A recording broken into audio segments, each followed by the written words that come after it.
Hello, my friends. AmyR here with Prairie Paper and Ink. Welcome back to my face and my card making space. Another holiday video. Very simple, shaped Christmas bouquet cards.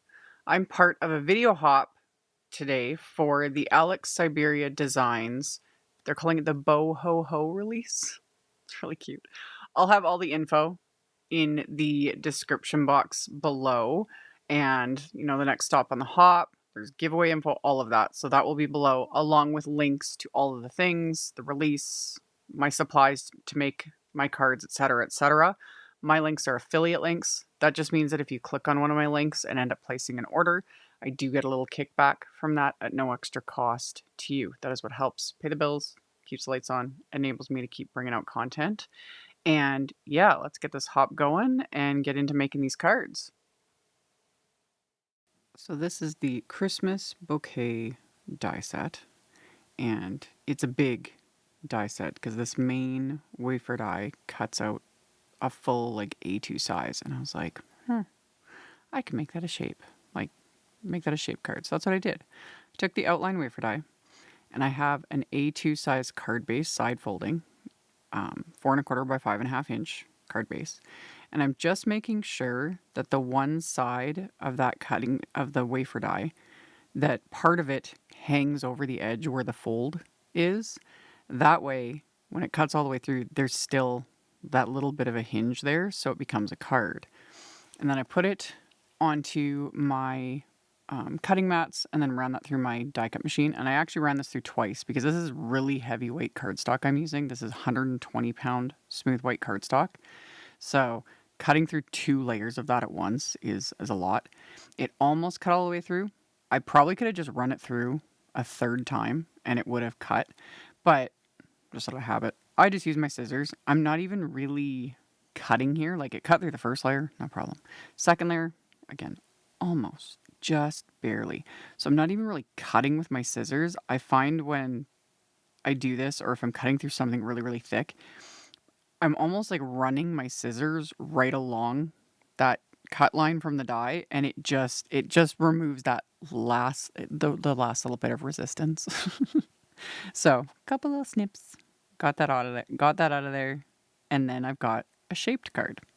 And I did this twice because why not?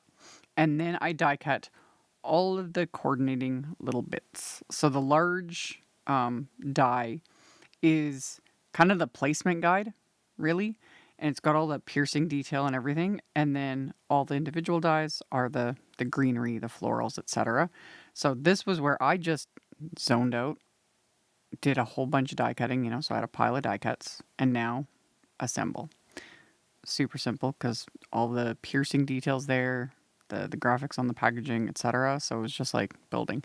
I found that I just started with the greenery and then just kind of worked my way up, worked my way out, however you want to call it. And I've super sped this up in editing, but this as well. It was you just kind of go through the motions.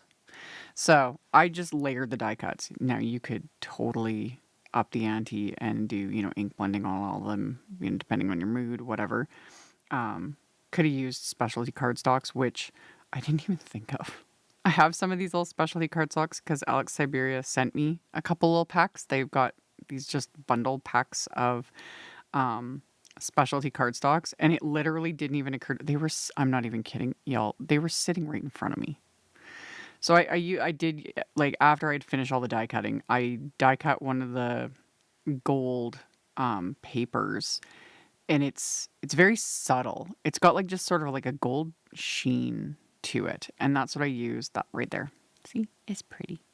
And I use that for the flower centers. But yeah, didn't use it for anything else, like any of the other papers, because like I said, my brain just, I didn't even see them. But I will have links to all of the cardstocks I use, but all the colors are various Altenew cardstocks. And just layered everything up. And then once everything was assembled, and like I said, I did it twice, I'm going to lay this all out. I put it on my flour sack cloth, just so I don't get shimmer all over everything. And this time I'm using my Imagine Crafts Gold Shimmer Craft Spray. You guys have seen me use the sparkle one many times, and the sparkle spray sells out all the time. It's lovely. But I've talked about the other ones, and the gold is also gorgeous. So I've, dug it out, and then I was like, why have I not been using this all the time? Because it's really pretty.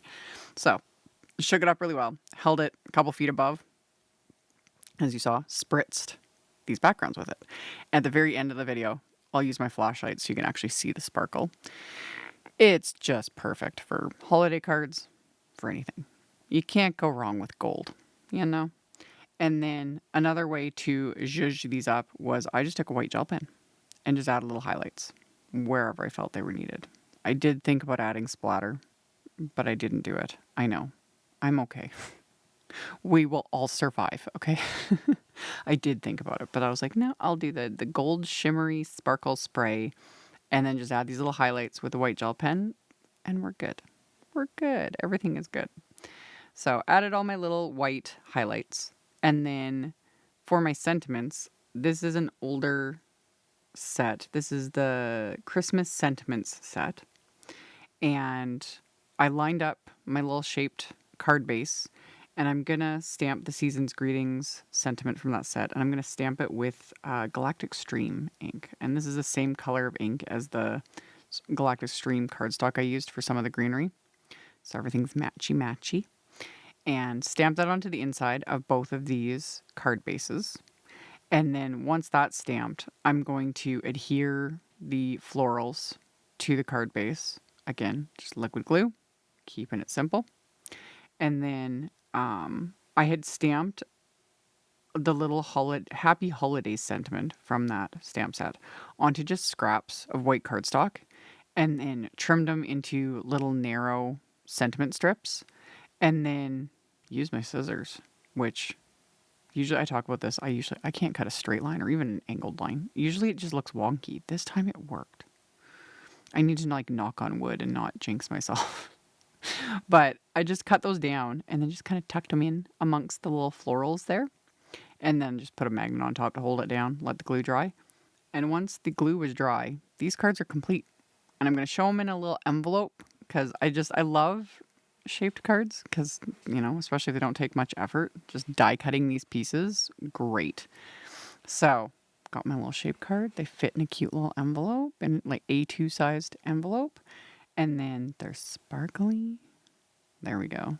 Love that sparkle. All that piercing detail. Again, I can't get enough of it with the wafer dies we have now, with all the piercing and stitching and all of that detail. It's like zero effort required on my part. I am here for it. Love it.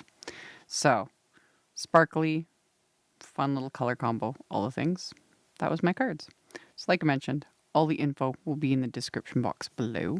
Thank you all so very much for hanging out with me, for thumbs upping, commenting, letting them robot overlords know you like what you see, and I'll see you all very soon in the next video. Bye. Thank you so much to my amazing Patreon supporters. For anyone that might be interested in joining my Patreon community and supporting me, the link to my Patreon is in the description box below the video. For everyone else, as always, thank you all so much for taking the time to watch my videos, for thumbs upping, commenting, subscribe if you haven't, I'd love to have you. And here's a couple other videos for you to check out in case you missed them. Bye!